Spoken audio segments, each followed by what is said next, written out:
Regardless of who you are and where you come from, food is an essential part of every culture. There's no better way to study about culture and globalization than through food, and no better place to study about food than here in Singapore.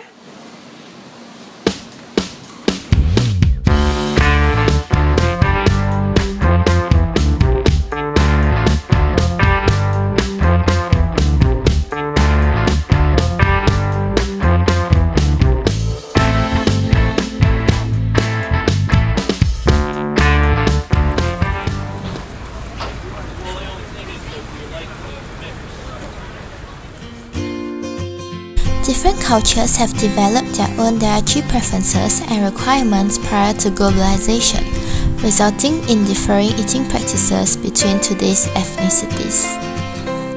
Let's start by looking at something that is uniquely Singaporean, a hawker centre.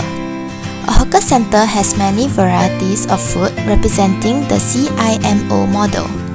Because of differing cultural dietary preferences and requirements, food stalls are established that caters to such needs in common locations.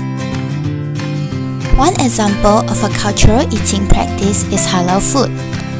Halal foods are those that are permissible for Muslims to eat or drink according to Islamic law. The segregation of halal and non-halal foods highlights the different culinary practices and restrictions across different races. Hawker centres are also a good example of the celebration of differences that is prevalent in Singapore, not only in terms of food but also people. Acting as sites for hybrids of different ethnicities to come together to eat and interact with each other. This promotes harmony and encourages unity through embracing diversity.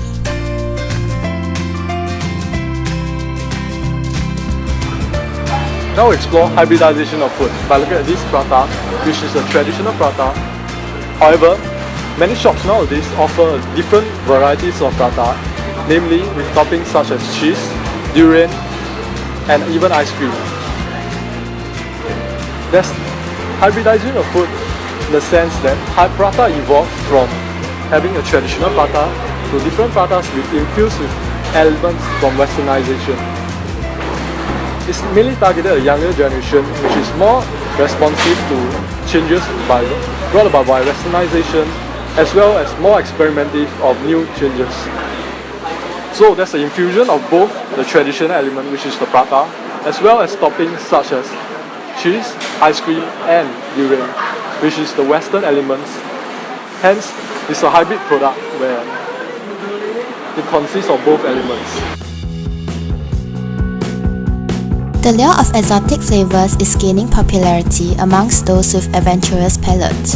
One such example that has benefited from globalization would be the emergence of Middle Eastern food culture into Singapore. Shiraz Bazaar is one such food outlet in Singapore. It specializes in selling gourmet kebabs, which are native to the Middle East, and this unique dish is cooked next to a flame and served on plates or as sandwiches. With 4 such food stalls located in the Orchard area, you can be sure that the Middle Eastern cuisine is here to stay. McDonaldization is the process in which society takes on the characteristics of a fast food restaurant. In other words, the modern society revolves around speed and effectiveness of production. Why so? As society continues to advance and the demand for efficiency gets increasingly stronger, people find ways to speed up production. This is especially evident in the food and beverage industry, where it is both in the interest of the food outlets and customers if goods are dished out quickly, with consistent quality and the lowest possible resource cost. The example scrutinized here is Gongcha. Bubble tea was once made, to a great extent, unique to every bubble tea outlet. The franchising of the bubble tea business like Gongcha changed that.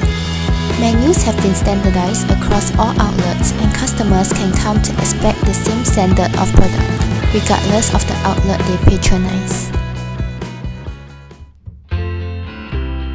Food is also a marker of class difference. Increasingly, there is a rise of upper middle class citizens with greater purchasing power.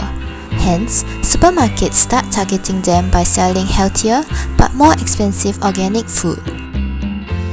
For example, NTUC Finest outlets have special segments that specifically target the higher income groups with higher quality products that are at least 2 times more expensive than household brands selling similar products.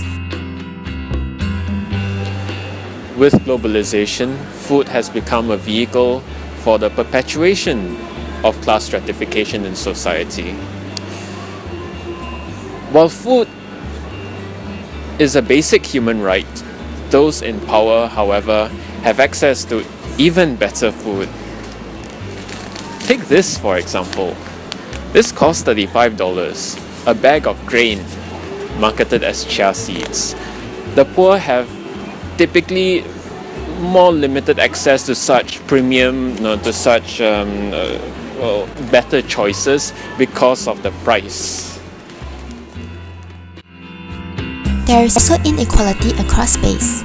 However, we do not often see the exploitative side of production, where there is huge reliance on expendable labor force that is often exploited with poor working conditions, long hours, and low wages. This is part of consumption that we do not think about, but it is linked to the production-consumption chain. We can become food citizens by playing our part as empowered consumers and putting pressure on corporations on issues regarding inequality and food insecurity faced by many people in the third world, hence ensuring the implementation of more equitable practices like fair trade products. Fair trade helps ensure that farmers and artisans throughout the developing world receive a fair price for their products, have direct involvement in the marketplace, and uphold environmental and labor rights standards. The system builds real and lasting relationships between producers in developing countries and businesses and consumers around the world. In conclusion, the study of food is multifaceted, and we have to look at both the micro and macro aspects of food.